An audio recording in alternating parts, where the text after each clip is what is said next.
Sarah Connor? That's exactly who it is. And I guess it's only fitting that the first time that she's available is in Ultimate format, since, in my opinion, she's one of the most ultimate female movie heroines out there. That's right, you can now get your hands on Linda Hamilton. Well, you can get your hands on a sculpt of her back when you would actually want to get your hands on Linda Hamilton. That's right, NECA brings you the Terminator 2 Judgment Day Ultimate Sarah Connor, and she has been well worth the wait. For those of you who like to keep your figures inside the packaging, she does come in the new Ultimate format boxing, which does have the window on the front. Now, a lot of collectors are raving about this. They love it more than the clamshell. Personally, I take my figures out. What's the point of a toy if you're not going to play with it? However, I like the new boxing format as well. For me personally, it's not about display. It's about the fact that they remind me of old VHS tape packaging. It looks like the cover. Like in the top left, you have the description of the movie, and then technically all these little pictures on the back are like excerpts from the movie, because it's like excerpts from the figure. But when it has stuff like that, I already display the movies with my figures because I'm a huge movie buff. So having this, it kind of fills shelf space behind them. It kind of adds to the figure. I think it adds to the, collecting nostalgia of all of it. But if you were going to leave it in the packaging, look at that. What a way to do it, right? I mean, it looks awesome. I think NECA finally figured it out. Like, if you're going to put it on a shelf, open that puppy up, and it just displays everything she comes with. Nothing's covered up. There's no covering by any of the labels or anything like in the clamshells. You can clearly see everything she comes with. On the inside of the cover, you get an awesome shot of the figure. If that's not enough for you, go over to Toy Arc and check out some of Joe's photos. They're always awesome and always above par. Or you could, go grab the figure.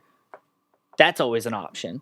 And like I said, you can see here, if you're going to leave it in the packaging, you can see everything, and it's a great display. But how could you not rip that open? I did. See? One of the extra heads is on a display stand. That's not a display stand. That's a pin cap. So if you have an extra dead pin laying around and the cap's nice and flat on the bottom, it actually works really well for a display stand for the extra head. The extra head with the long hair stands on its own. Here, I want to show you that this is where I chose to place my handgun. The vest is nice and loose, so you can actually tuck the gun in there. It's awesome for display. However, I will warn you of this. After I did it, a couple days later, I realized I loosened the vest up a lot. And you can see here, it's kind of falling off the shoulder. So now if I don't put the gun in it, it's like really loose. So display it here at your own risk. But I still think it looks really cool.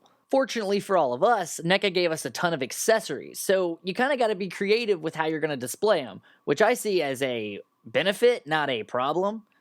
If you focus on the regular head, it's awesome. It gives you the goggles from the movie. It gives you her little war cap, very similar to what McFarlane did with their figures, but they didn't give you these. The likeness of Linda Hamilton. They probably couldn't get it, but NECA locked it down, and they delivered with the 7-inch scale form of her face to a T. Look at that. I was actually amazed after I got him out of the package and started looking at him close up in the light. I was shocked. Clear down to her eyes, the pupil, the glare that they painted in. Very realistic, which is something NECA captures over and over and over again. And you're looking at her hair. They've sculpted every single little line that they possibly could. They spent time on this figure. On the side, you'll see where the line goes over the head. You don't really notice when it's on the figure because you're focused on everything else. Underneath, right there is where you're going to pop that puppy on. No neck anymore. The back of the hair is soft, though, and so are the sides. They're flexible, they're bendable, so when you're turning the head left and right to try to, get those movie poses, there's no restriction, which is really important. They've cut it just so it goes right over her shoulders, and it doesn't take away from the realism whatsoever. Her other head, this one's my favorite. I just feel like a lot of the movies she had her hair up in a ponytail. It's a more classic Linda Hamilton look for me, and I like the way that they sculpted her bangs, and then up underneath of it, you still got the fully functional face. It doesn't look like they, just kind of painted it on kind of thing. They actually had separation, which adds to the realism. Once again, the line in the middle of the head doesn't bother me. When it's on the figure, you don't really notice it whatsoever. However, on the back here, the ponytail, you want to be a little bit more careful with it. Use hot water when you're popping the extra heads on. They're going to loosen that up. It's going to make it easy. It's going to make this looser too. However, don't play with it too much. It might snap right there. I've already had a little bit of give, But the hot water was absolutely necessary so that the interchangeable heads went off and on with more ease. Because you don't want to have to grip the figure too tight when you're popping them on and off, because you could loosen up joints, you could accidentally break something. You never know. You don't want to be rough with the figures. So hot water is necessary. And then once again, with the bangs, any other company would have just painted those on. They wouldn't have sculpted them separately. They wouldn't have put that much effort into it. So real kudos on that. The head that actually comes on the figure is that traditional T2 Sarah Connor look. She's got the cadet cap on. She's got those awesome glasses that everyone loves. However, McFarlane did do that before. So maybe it's because I've seen it done before that I was really excited to change the head, get one of the ones that look more like Linda Hamilton on there. Not that this doesn't. It looks like Linda Hamilton wearing glasses, that's for sure. But, the other heads were just so much better. Here on the neck, you can kind of see a little mark. Probably not on every figure. It is on mine. I don't care. It doesn't bother me at all. Maybe it's a war scar.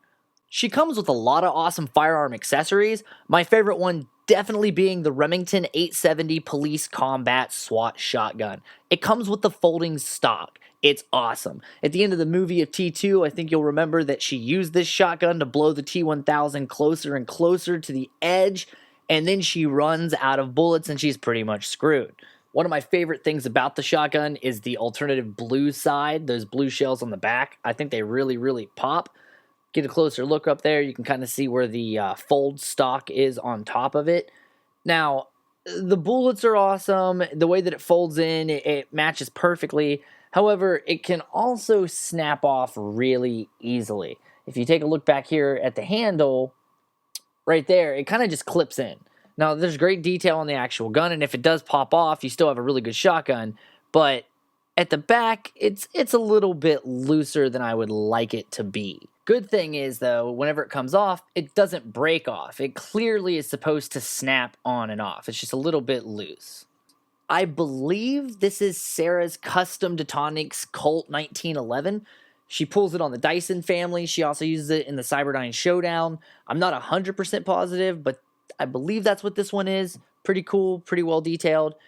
And then you have the AR-15. She's obviously holding it on the cover of the actual box. Very cool.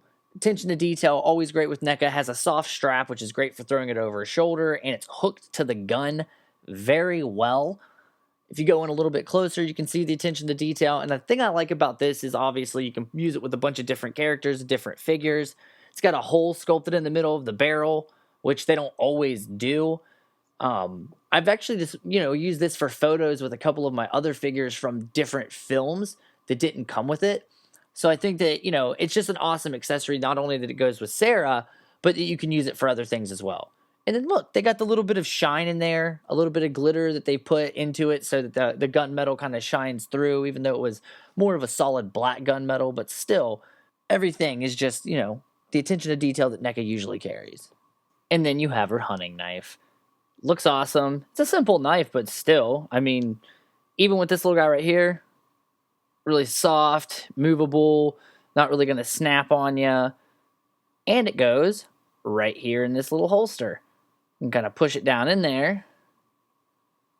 Bam. Just like that. And it doesn't really interfere with her arms moving. You get a full range of motion with the heads. All three heads are the same. We'll go into that in a minute.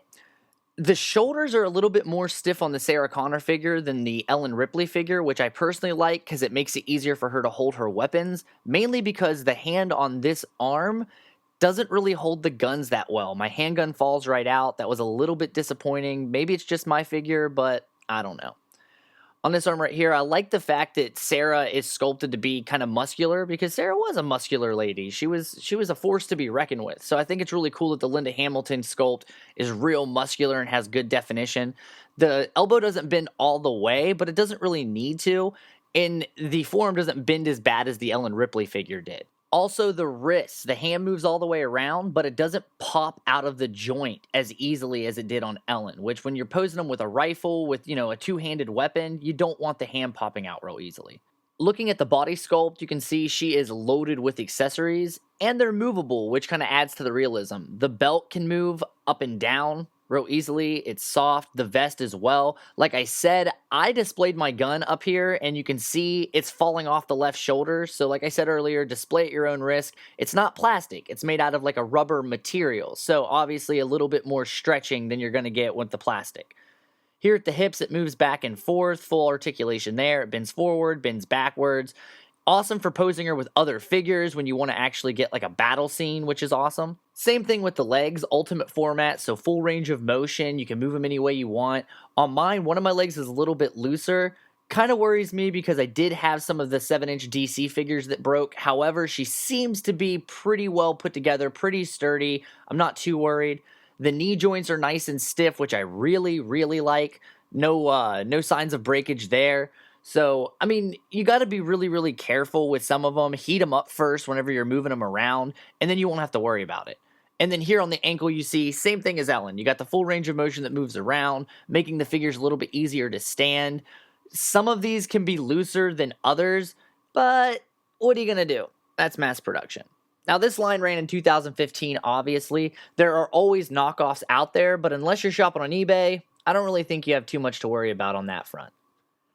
I switched the heads up because, like I said before, this is my favorite Sarah Connor head. I think it's actually perfect and fitting for the figure. Especially, I like posing her with Arnold from Cyberdyne Showdown.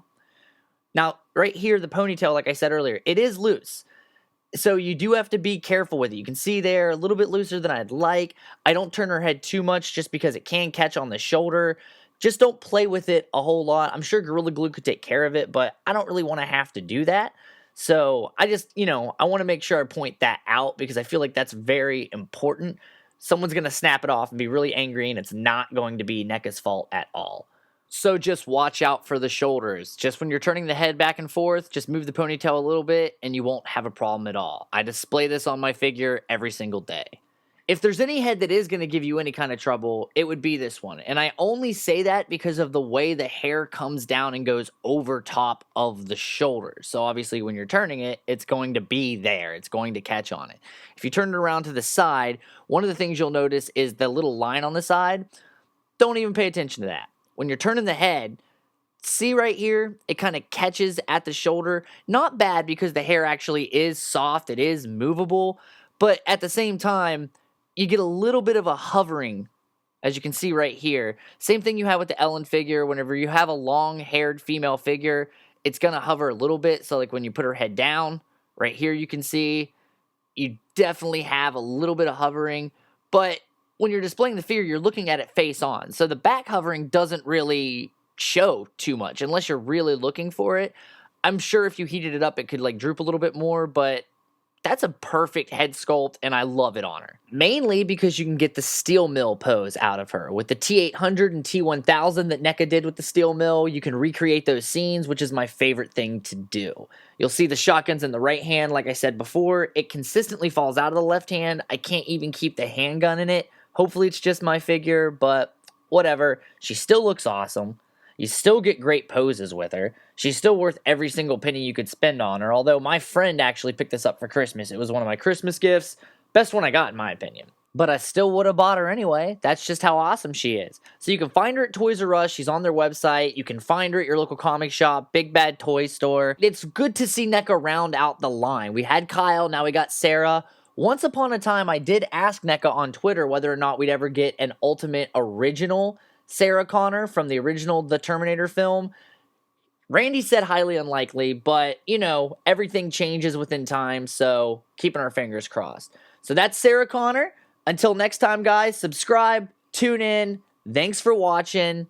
Have a good one.